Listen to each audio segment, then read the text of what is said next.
Moi, je suis rentré ici, stop loss 99 061 et cherchez ça. J'envoie le trade sur le groupe. Allez, faut que ça pousse. Un petit peu de drawdown. Normalement, tout le monde est en profit. Faut que ça pousse tranquillement. On attend la cassure du high pour sécuriser. Et ensuite, cocktail. Et 4 000 $ clôturés.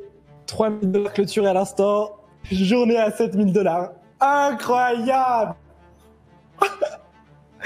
Magnifique, c'est quoi cette bougie de malade? Ben oui les gars, on l'attendait. Incroyable, putain, c'est en direct. Ce que vous venez de voir, c'est moi qui clôture un achat sur le Bitcoin parfait et qui réalise en moins de 20 minutes de trading devant toute la communauté plus de 7 600 $ de profit. Au total, avec ce trade étrange, plus de 100 000 € de profit a été réalisé par moi et toute la communauté. Alors, comment j'ai fait pour anticiper ce mouvement sur le marché? Est-ce que j'ai utilisé une stratégie très compliquée à mettre en place qui demande de faire 5 années d'études? Et vous allez être étonné parce que pas du tout. J'ai pu faire ces profits en comprenant une seule chose, la smart money. Une stratégie que tout le monde peut comprendre et dans cette vidéo, je vais vous expliquer exactement comment j'ai fait pour trouver dans quelle direction le prix veut aller. Comment j'ai réussi à avoir un point d'entrée aussi propre. Puis une fois dans le trade, pourquoi j'ai décidé bizarrement de clôturer petit à petit mes profits. Avant qu'on aille sur les graphiques, il faut que vous compreniez les 3 piliers fondamentaux de la stratégie. Sans ça, vous avez beau avoir les meilleures zones sur vos graphiques, vous finirez quand même perdant sur le marché. La règle numéro 1, et c'est sûrement la plus importante, c'est trader uniquement sur des actifs volatiles. Vous me verrez jamais me positionner sur EURUSD, GBP/USD ou d'autres actifs comme ça sur le marché du Forex. Je suis désolé de vous le dire, mais pour gagner de l'argent et pour pouvoir faire ce genre de trade qui peuvent vous rapporter des milliers d'euros, il faut prendre des risques. Et j'entends, le marché du Forex, oui, c'est un marché qui est extrêmement propre, qui est très calme. Et justement, lorsqu'on commence le trading, ça peut être bien. Mais c'est sur les actifs les plus volatiles que vous gagnerez le plus d'argent et que vous aurez les meilleures opportunités. Je prends souvent l'exemple du surfeur, mais un surfeur qui a un bon niveau, là où il fera les meilleures figures. Ce ne sera pas lorsqu'il y aura des vagues de 20 cm dans l'océan. Là, il va s'ennuyer. C'est quand il y aura des vagues de 2 mètres que là, il va vraiment pouvoir s'amuser. Quand tu es trader, c'est la même chose. Tu peux pas prendre de risques sur le marché du Forex avec des actifs qui vont tout le temps ranger, mais si tu veux avoir les plus gros mouvements et te retrouver à clôturer milliers d'euros, va uniquement sur des actifs volatiles. C'est un conseil. Moi, j'étais ici sur le Bitcoin, mais l'or, c'est la même chose, les indices boursiers c'est la même chose, toutes les cryptos c'est la même chose, bref, plein d'actifs. La règle numéro 2, c'est que je trade uniquement sur la session américaine. C'est-à-dire que je trade tous les jours uniquement entre 15h et 17h heure française. Jamais avant, jamais après. Parce que le trading c'est le seul domaine où on n'est pas payé autant qu'on passe à trader. C'est-à-dire que c'est pas parce que vous tradez 10 heures dans votre journée, la session européenne, la session asiatique, la session américaine, que forcément, vu que vous avez beaucoup tradé, le marché va vous récompenser et vous allez gagner 5 000, 10 000 euros. Non, en trading, vous pouvez totalement prendre une position que vous avez analysée en seulement quelques minutes, ouvrir votre trade en quelques secondes et pourtant 10 minutes après, 20 minutes après, vous clôturez des milliers d'euros. Je trade la session américaine parce que c'est la session qui est connue pour être la plus volatile, car ce sont les Américains qui ont les plus grosses places financières, mais aussi en fait la session américaine c'est le chevauchement parfait entre la fermeture européenne et l'ouverture américaine. Les traders de Paris et de Londres, avant de quitter leur bureau, vont fermer leur trade vers à peu près 16 heures, créant de la volatilité, alors que les Américains, avec le décalage horaire, vont commencer à ouvrir leur première position sur cette même horaire. Ces ouvertures et fermetures de position, ça nous crée de la volatilité. Et c'est ce qui explique pourquoi lorsqu'on voit des histogrammes de la volatilité du marché, que les pics de volatilité sont uniquement sur ces deux horaires-là. Qui dit volatilité, dit opportunité et dit forcément les meilleurs trades. J'adore aussi la loi de Pareto, 80-20. 80% de mes journées, je profite de la vie, je vous fais des vidéos, je vais faire du sport, bref, je kiffe, et 20% du reste de ma journée, j'explose le marché et je trade. Et enfin, le dernier point essentiel, c'est que je trade uniquement les marchés qui sont en tendance. C'est une des raisons aussi de pourquoi je trade pas le Forex. Si on regarde par exemple le cours de EURUSD sur des grosses intervalles de temps comme du monthly, du weekly, etc., on peut voir que le marché ne fait rien. Depuis 2014, ça c'est ce qu'a fait EURUSD. On n'a aucune direction, on est sur un range. Si je fais pareil avec l'USD contre le dollar canadien, pareil, on est sur un marché qui range, qui depuis 2015 est toujours entre ces deux bornes. Parce que le marché du Forex, c'est un marché qui est connu pour ranger. Alors que dès qu'on va sur le Bitcoin, on comprend directement la tendance de marché. Pareil sur le gold, c'est clair, on voit que c'est un marché qui est en tendance. Et en plus de ça, sur le Bitcoin, j'avais vraiment la meilleure configuration. Toutes les intervalles de temps s'imbriquaient entre elles. Un peu comme une poupée russe. Si je regarde le Bitcoin sur du 1 jour, je suis sur un marché qui est haussier. Si je descends sur du 4 heures, pareil, je suis sur un marché qui est haussier. Encore une fois, je raffine mes time frames, je vais en 1 heure, mon marché est haussier. Je descends en 30 minutes, le marché est haussier. Et 15 minutes, c'est la même chose. On ira en profondeur sur le marché juste après. Donc, j'avais toutes ces intervalles de temps qui étaient alignés. Avec ça, qu'est-ce qu'on doit faire? Bah évidemment, on doit acheter. Ça paraît con, mais rien qu'en sélectionnant le bon actif agressif avec la bonne tendance, on vient de faire 50% du travail. Maintenant, il nous reste juste à trouver le bon point d'entrée, le bon timing et placer ses niveaux. C'est ce qu'on va voir maintenant et c'est la partie la plus importante, alors faites bien attention. Je viens d'effacer mes graphiques pour vraiment qu'on voit étape par étape la prise de position et il est 15h, le marché américain va ouvrir. Je lance en même temps mon live parce que ce trade, je l'ai pris en direct devant tous les membres de la communauté. On est bien, comme vous le voyez à gauche, sur le Bitcoin, en mode scalping sur du 5 minutes, sur un marché qui est haussier sur la session volatile. Donc les 3 premiers piliers sont respectés à 100%. Première chose que je vois, et ça vous devez vraiment le comprendre, lorsque vous regardez un marché, vous devez jamais rester que sur une seule intervalle de temps. Vous devez à chaque fois jouer avec vos intervalles de temps pour voir ce qui se passe. Et là, lorsque je suis monté sur du 1 heure, donc chaque bougie sur mon graphique vaut 1 heure, on avait ici un niveau assez intéressant. Tout simplement, cette dernière bougie baissière avant toute la poussée haussière, et ça, c'est ce qu'on appelle un order block. C'est une zone sur laquelle les banques ont accumulé des positions et vont venir protéger le niveau le plus possible pour défendre leur position. En plus de ça, on peut voir que cet order block nous libère juste en haut deux magnifiques zones d'imbalance que vous pouvez voir entre les traits rouges, ce qui montre que vraiment les ordres que les banques ont envoyés sur le marché sont gros. Pour moi, comprendre comment bougent les gros poissons sur le marché, c'est la clé du succès. Faut arrêter de croire que c'est nous, avec juste 1000 euros, 5000 euros sur un compte de trading, qui avons un impact sur le marché. Non, ce sont les grosses banques, les gros fonds d'investissement qui, elles, lorsqu'elles rentrent, font décaler le prix. Et si vous voulez vraiment gagner sur le marché, vous devez savoir repérer leurs traces et vous positionner jamais contre elles, mais avec elles. Si vous voulez, j'ai déjà fait une vidéo complète sur les order blocks sur ma chaîne YouTube. Après cette vidéo, je vous invite à aller la voir. Donc c'est pour ça déjà que je m'attendais à ce que ce niveau fasse office de support et pourquoi pas trouver notre premier achat sur cette zone. Attention au piège, on peut voir que j'avais juste ici aussi un order block. Mais comme vous le savez, pour repérer le meilleur order block, il faut toujours prendre celui qui est le plus bas sur le marché sur une tendance haussière. Donc pour moi, celui-ci, c'était évidemment un piège. Et regardez ce que le prix va faire. On vient juste un petit peu réagir dessus avant de complètement l'exploser et de revenir sur mon OB 1 heure. Ce que je vais faire, c'est que je vais venir prendre ici un texte ancré et je vais venir noter toutes mes confirmations pour que vous puissiez vraiment suivre sur la prise de position. Donc déjà, numéro 1, on avait les 3 piliers, mais on avait surtout un Bitcoin qui était en tendance sur tous nos intervalles de temps à partir du 30 minutes. Ensuite, critère numéro 2, on revenait sur cette OBH1 qui devait faire support. Mais là, je rencontre une problématique. Regardez, si je me mets sur du 1 minute ou du 5 minutes, je peux voir que ici, j'ai eu un retournement de marché. Le marché, en venant liquider ce dernier plus bas, c'est ensuite retourné, venant nous faire des points bas toujours plus bas et des points hauts qui sont eux aussi toujours plus bas. Donc même si cet order block 1 heure était censé tenir, que je savais qu'il y avait de grandes chances qu'il fasse office de support, j'avais pas toutes les intervalles de temps qui s'imbriquaient parce qu'on avait ce flux baissier en M5. Surtout que lorsque j'étais en direct, on peut voir que le marché, pendant quasiment 30 minutes, a fait du surplace. C'est-à-dire que ici, de 15h45 jusqu'à quasiment 16h30, donc soit 40 minutes, le prix n'a rien fait à part basculer entre cette bande basse et cette bande haute. Ça montre bien donc que le prix est en train de résister, que pour le moment, il n'y a pas assez d'acheteurs, pas assez de vendeurs, et donc on est sur un gros niveau d'indécision. La règle numéro 1 que je pense que tout trader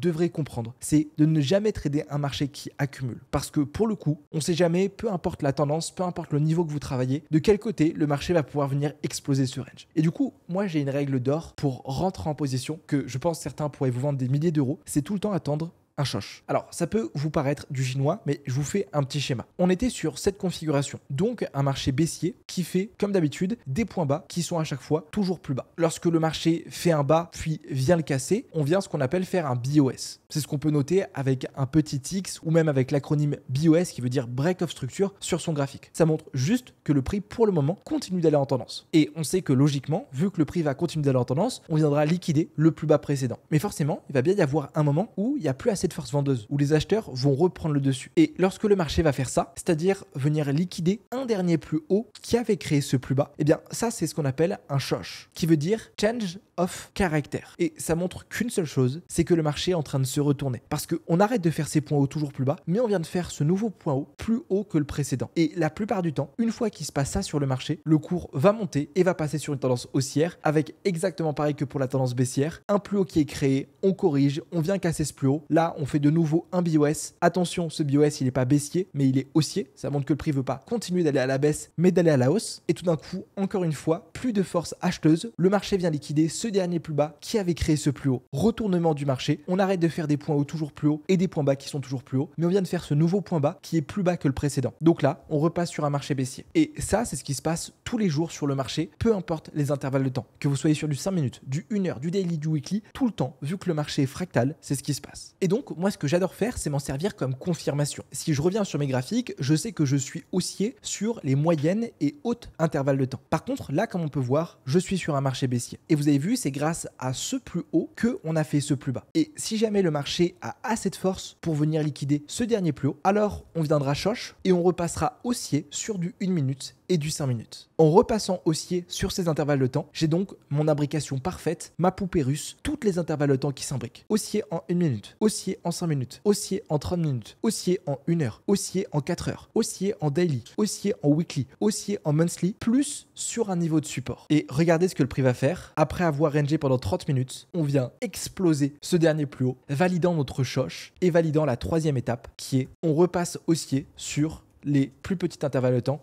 C'est ce que j'appelle les LTF, qui veut dire low time frame. Si je dézoome et que je me mets sur du 5 minutes, ça donne ça. Alors oui, forcément, lorsqu'on voit ça, on se dit t'avais qu'à rentrer sur l'order block H1, c'était beaucoup plus simple. Mais sachez que moi, et c'est uniquement moi, c'est un de mes mantras. Je préfère attendre la meilleure configuration que rentrer sur tous les niveaux comme un fou. Je préfère vraiment filtrer toutes les prises de position et au lieu de prendre 5 à 10 trades par jour, je me retrouve avec un trade seulement. Mais qualité avant quantité. Forcément, des fois, on n'arrive pas à se positionner ou alors on se retrouve à rentrer un petit peu trop tard avec une entrée beaucoup moins précise. Par contre, en vraiment sélectionnant ces setups, en faisant tout ce travail que je fais, ça me permet d'avoir un taux de succès sur les 3 dernières semaines qui est de 100%. C'est-à-dire que ça fait 3 semaines que j'ai touché aucun stop loss. Et en moyenne, avec ma stratégie, je suis à 74% de taux de succès avec de risk reward supérieur à 1. C'est la puissance de filtrer les prises de position. Donc là, on vient de casser ce dernier high. Et j'ai toute mon imbrication sur le marché, que ce soit mes tendances, que ce soit mon OB. Juste, je vous demande sérieusement ici, quelles sont les probabilités que même si vous décidez de rentrer maintenant en achat sur le Bitcoin, le cours chute et vienne pourquoi pas chercher les 99 000 $. Elles sont extrêmement faibles parce qu'on a fait tout ce travail avant. Est-ce que c'est pour ça que je vais rentrer maintenant comme ça sur le marché avec un stop loss au hasard et aller viser des derniers plus hauts? Absolument pas. On passe donc au 4e point qui est trouver un bon PE. PE, ça veut simplement dire point d'entrée. Donc ici, je sais que je dois trouver des achats. Maintenant, il faut que je trouve une zone clé sur laquelle je vais pouvoir me positionner. Une zone sur laquelle je sais aussi qu'elle va faire office de support et je pourrai cliquer sur la gâchette et appuyer sur buy. Trouver un point d'entrée, c'est hyper important. C'est aussi, je comprends, le plus difficile, mais c'est important d'être un vrai sniper sur le marché, de vraiment prendre le meilleur setup. Un sniper, il sait patienter pendant des heures avec sa cible à quelques mètres de lui. Mais c'est que quand il aura le parfait moment qu'il pourra tirer. Et s'il décide de tirer n'importe quand, il va juste se faire repérer rapidement par ses ennemis. Et puis, il va se retrouver avec aucune balle dans son fusil. Vous, en tant que trader, vous devez être ces snipers. Si vous décidez d'appuyer sur acheter dès que vous voyez une bougie qui monte, vous allez rapidement avoir plus de balles, soit plus d'argent sur votre compte de trading. De plus, avoir un mauvais point d'entrée, c'est-à-dire que littéralement rentrer après vos dernières confirmations ici, ça peut causer du drawdown. Ce qui veut dire que ça se trouve, le marché va venir ici, se rapprocher de votre stop loss pour pourquoi pas ensuite repartir. Et là, vous vous retrouvez avec une position perdante pendant 10 minutes, 20 minutes, voire des fois plusieurs heures. Je suis sûr que ça vous est déjà arrivé et si ça vous l'a jamais fait, avoir ce drawdown, sachez que c'est une des pires sensations en tant que débutant. Parce que vous ouvrez votre téléphone, vous voyez moins 2000, moins 3000 $ sur votre compte de trading. Et donc, même si le marché ensuite va repartir chercher votre take profit, sur le moment, ce drawdown, ça va jouer avec vos émotions. Vous allez vouloir fermer trop tôt le trade parce que vous dites, ok, le prix va venir chercher mon stop loss. Ou alors, pire, ce que vous allez faire, c'est que vous allez vouloir augmenter votre risque sur le marché, rajouter plus de lot sur votre compte de trading et ça se termine souvent très mal. Bref, en théorie, le drawdown, c'est pas très grave, mais dans la vraie vie, lorsque vous êtes trader et que vous risquez de l'argent, ça l'est beaucoup plus. Et qu'est-ce que je voyais lorsque je jouais avec mes intervalles de temps en 15 minutes à l'origine de cette poussée, dernière poussée baissière avant tout le rallye haussier, un order block aussi, mais lui, un OB M15. En plus de ça, il est de haute qualité parce qu'on peut voir que juste ici, il nous a libéré cette petite zone d'imbalance, d'inefficience. Bref, il est parfait. Donc je m'attends à quoi, si jamais le prix revient, que ce niveau fasse office de support. Magnifique, il n'y a plus qu'à aller sur les petits intervalles de temps et patienter que le marché vienne nous récupérer. Quelques minutes passent, on a vraiment patienté, dites-vous que là, il est quasiment 16h46, donc dans 15 minutes, ma session de trading devait être terminée et je suis vraiment ultra discipliné. Je prends jamais position après 17h. Le prix range, ça faisait déjà 2 heures qu'on était en live avec la communauté et je peux vous dire que c'est fatigant. Et s'il vous plaît, regardez l'heure, 16h56. On est encore sur mon créneau horaire, 4 minutes avant que j'arrête mon trading. Le trade est beau. Je dis donc à tous les membres que je rentre en achat et comme vous pouvez le voir, là il y a 2 heures de décalage horaire, je le partage aussi sur le groupe privé. J'achète le Bitcoin à 99 490 avec mes objectifs et mon invalidation. Comme dernière confirmation, j'attends juste cette englobande haussière. On se positionne et là, le trade est ouvert. Moi, je suis rentré ici, stop loss 99 061 et cherchez ça. J'envoie le trade sur le groupe. Donc, je remplace ici sur le 4 OB M15. On pourrait même rajouter bougie haussière, mais le travail n'est pas terminé. On vient de faire seulement 80%. Maintenant, il faut placer nos objectifs et notre invalidation. Donc le take profit et le stop loss. Le take profit sert à prendre ses profits sur le marché et le stop loss si jamais le marché se retourne. Chaque trade que vous faites, vous devez obligatoirement avoir ces deux niveaux. Le stop loss, malgré ce que vous disent les charlatans, font partie du jeu. C'est normal de prendre un stop loss et j'ai même envie de dire que c'est bien de prendre un stop loss. Pas que je sois sadomaso, que j'aime perdre de l'argent, mais ne pas prendre de stop loss, ne jamais se faire sortir de sa position, voudrait dire que vous en mettez tout simplement pas sur votre position parce que avoir une stratégie avec 100% de réussite, ça n'existe pas. Si vous décidez de rentrer sur un trade sans mettre de stop loss, si jamais le prix se retourne, que votre analyse était complètement fausse, eh ben vous pouvez vous retrouver littéralement à zéro sur votre compte de trading. Donc de mon côté, ce que j'ai fait, c'est que j'ai simplement positionné mon stop loss sur l'OB M15. Alors j'aurais pu peut-être le mettre sur ce plus bas ou même sur cette imbalance ou un autre niveau, mais je préfère vraiment jouer la sécurité parce que je sais très bien que si jamais le marché va me stopper, ça voudrait dire que le prix est en train de se retourner de nouveau sur du M5 et vu qu'on a fait tout le travail de tendance, c'est peu probable, alors que si je l'avais mis juste ici, bah le marché peut très bien de nouveau corriger pour repartir. Donc stop loss sur ce plus bas et ensuite j'ai un premier objectif qui est simplement sur le haut de marché, donc à peu près sur ce high. Pourquoi? Parce que je sais très bien que là je suis en train de trader un retracement, que actuellement on est sur une tendance haussière et que si le prix veut continuer d'aller faire des points hauts qui sont toujours plus haut, alors forcément, on ira liquider ce plus haut. Sur ce TP1, je m'apprête à clôturer 50% de ce que j'ai gagné. Ensuite, ce que j'ai fait pour trouver d'autres niveaux, c'est que je suis allé sur des grosses intervalles de temps, comme le 4 heures, et je suis allé voir ce qui s'est passé avant sur mon graphique. Et je peux voir que le marché m'avait laissé un premier high ici qui n'avait pas été liquidé, et un autre là qui peut être intéressant. Si je reviens sur mon trade, donc comme objectif numéro 2, c'était ce niveau, où j'allais clôturer encore une fois 50% de mes profits. Et enfin, le dernier niveau que je pouvais récupérer, c'était du coup la dernière poche de liquidité, mais pour le coup, ça faisait vraiment un trop gros trade avec 9 de risk reward. Moi, je fais jamais ça. Je l'ai simplement mis à 3 de risk reward et ça, c'est donc le setup. Maintenant, plus qu'à patienter que le marché réagisse. On se retrouve avec un petit peu de drawdown pendant 5 minutes et ensuite première poussée haussière. Donc là, déjà, dès que j'ai vu ça, je me suis dit, ok, super, le trade va passer. Le prix pousse. Et là, du moment où on a fait cette bougie et on a clôturé au-dessus de ce plus haut, j'ai sécurisé mon trade. C'est-à-dire que le stop loss que j'avais mis ici, je l'ai remis à mon point d'entrée. Moi, j'adore rapidement, dès que j'ai une dernière confirmation, sécuriser le trade. Parce que là, ça veut dire plusieurs choses. Soit le marché vient chercher tous mes take profit et tant mieux, je suis très content. Soit alors, si le prix se retourne, il a de très faibles chances de le faire. On ne sait jamais ce que va faire le marché. Eh bien, on revient me chercher sur mon point d'entrée.